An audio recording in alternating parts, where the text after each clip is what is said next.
Good morning to my constituents of House District Number 2. My name is Gary Leif. I am your elected Oregon State Representative. We are now in week 2 of the ongoing decision by House Republican Caucus to deny a quorum to the legislature during our short session in 2020. There's been a lot of information published, and I felt it was time to provide an update from my perspective. In my last video message, I outlined the reasons that we were taking this action. I am recording this from my remote office outside of Oregon. I regret to report that not much has changed other than the legislative leadership is threatening to send the state troopers after me. Please understand, if it comes to that I am prepared. This stand is far too important to be swayed by threats or intimidation.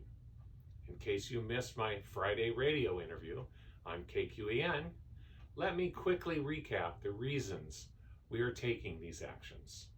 The supermajority leadership in Salem remains committed to passing the cap and trade legislation, despite the fact that over 51% of the state and over 28 counties have formally indicated that they do not want us to vote on this, but they want this to go to the voters. By leaving the state, the Republican Caucus has denied a quorum, and thus a vote on this legislation cannot happen. The emails and messages, thousands, that you have been sending clearly indicate that House District 2 is opposed to this legislation. In speaking with several key constituents last week, I further learned that the potential devastation of this legislation is horrific. One company told me that based on their most recent year, this new legislation, cap and trade, would cost them over $600,000 per year in additional costs. They can't afford to pay that. That will be passed on to you, the consumer. I simply cannot stress enough that this legislation has the very potential to economically devastate timber, agriculture, and fishing industries in rural Oregon. Frankly, I'm hard-pressed to envision rural Oregon with any economic vitality if this legislation is passed and fully implemented.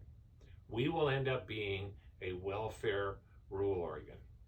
Finally, the latest threat from leadership is that much needed funding will not happen unless we return.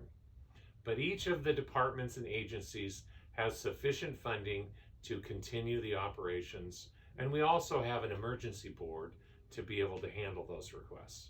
Also, the governor can call a special session in which we can move forward funding legislation.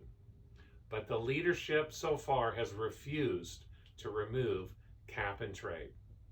However, I've been informed that my bills, my important bills, which pass committees overwhelmingly, have been totally tabled.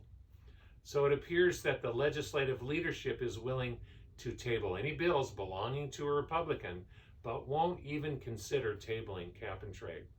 I want to reiterate my original message. I have honored the Republican Caucus action because I believe the very economic life of rural Oregon is at stake. Continued or extended funding for current operations may need some special treatment, but these actions have occurred in order to preserve and protect rural Oregon, in which we live, work, and raise our families. We have less than 1 week left in this special session. Please stay tuned to my Facebook and other events. I believe that things will get very heated by the middle or end of this week. I want to thank you for viewing this. Please pass this on to your friends. Thank you.